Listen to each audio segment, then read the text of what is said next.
Now that we're able to store orders for the user, let's add a new method to the user model to also get orders. And this will be a method we need to make our orders page work again.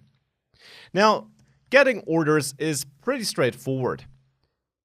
We reach out to our orders collection here, and then we need to find all orders for the given user. And how do we do that?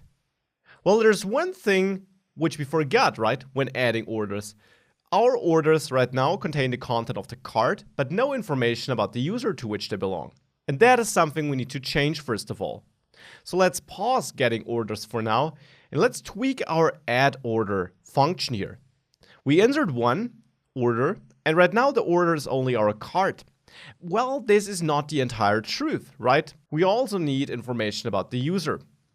So let's create a new constant order in here, which is the object we actually want to save.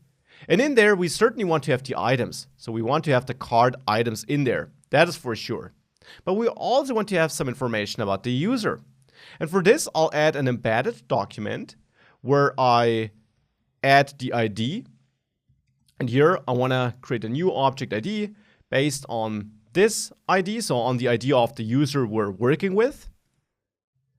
But I also want to store the name, which we have as a property here, and the email. So here I will duplicate data because this will then end up in the orders collection and in the users collection.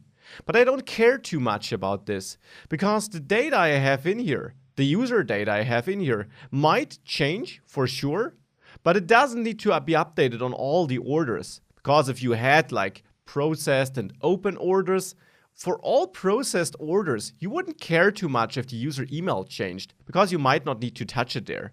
And of course, if you do care, you can always get rid of all the data. So now even if the username would change, I could be fine with not changing it here and only in the users collection.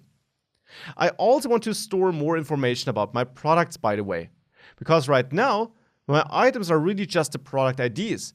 But the idea was that we have more information about our products than just their IDs. To be precise, when we have a look at our orders EJS file, here I also output the product title, for example. And you could argue you also want to show the price. So storing some extra information would be useful too. Therefore, we also need to work on this cart items again. And we need to fetch some data from our products database. So we need to tweak that add order method a bit more. Now, we learned how to fetch product information with getCart. There, we actually get a cart with enriched information about all products. So actually what we can do is in add order, I can first of all call this getCart and then add then to work with the data getCart gives me. So with my updated products. So inside then here, I get my cart products, and these products will have all the product information along with the quantity. And I then create my order inside of that then block. So once I know that I have that products data, because outside of the then block, the code would execute too early. And then my items here will be my products. So an array of products with the product information and the quantity. So now the product information will also be part of the order. And here I really don't care about that information changing. Because if it should change for orders, we need a snapshot anyways. If the price of a product changes, that doesn't affect the past order. So there we wouldn't want to update the price, even if it would change. So for orders, such as snapshot, and therefore an embedded document is a great way of relating the order and the product, because the product data might be duplicate, but it doesn't need to change in the orders collection, because there we want the snapshot. So now I have my products in there and some user data, not all, but some.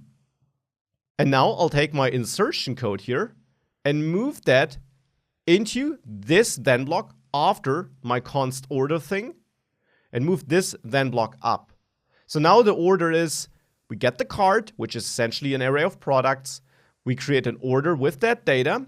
Then we insert this order into our orders collection. That's new. We need to insert that. We'd return the result of that.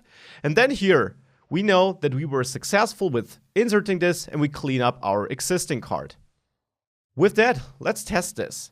Let's go back to our application and add a couple of products to the cart. Let's say like this. And now let's click order now. And I get an error.